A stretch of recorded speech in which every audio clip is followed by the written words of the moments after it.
বরিশালে অফসোস স্যালাইনের ৫ শতাধিক শ্রমিক ছাঁটাইয়ের সিদ্ধান্ত বাতিলের দাবিতে মহাসড়ক অবরোধ করে বিক্ষোভ কর্মসূচি পালন করেছে চাকরিচ্যুত কর্মীরা।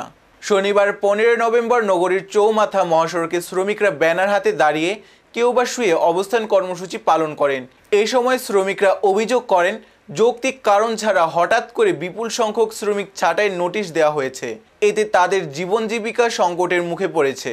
অযৌক্তিক ছাঁটাই সিদ্ধান্ত প্রত্যাহার, শ্রমিকদের ন্যায্য অধিকার নিশ্চিত এবং ব্যবস্থাপনার স্বেচ্ছাচারিতা বন্ধের দাবি জানান আন্দোলনরত শ্রমিকরা।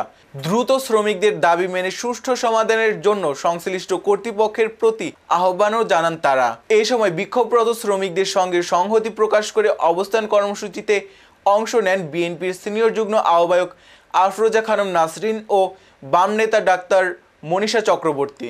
অফসোস স্যালাইন ফ্যাক্টরি শ্রমিক সংগঠনের কমিটির ব্যানারে আয়োজিত এই কর্মসূচিতে ৪ শতাধিক শ্রমিক উপস্থিত ছিলেন।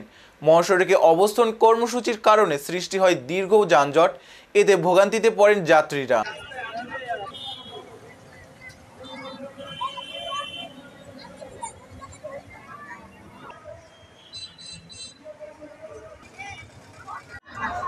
আমরা জানি বিগত সরকার কেন উচ্ছেদ হয়েছে, বেশিরভাগকে জনগণ উচ্ছেদ করেছে, কিন্তু আজকে মালিক কর্তৃপক্ষ কোন ইন্ধনে শ্রমিকদের সাথে এই আচরণ করছে কিনা সেইটা আমাদের ভাবতে হবে।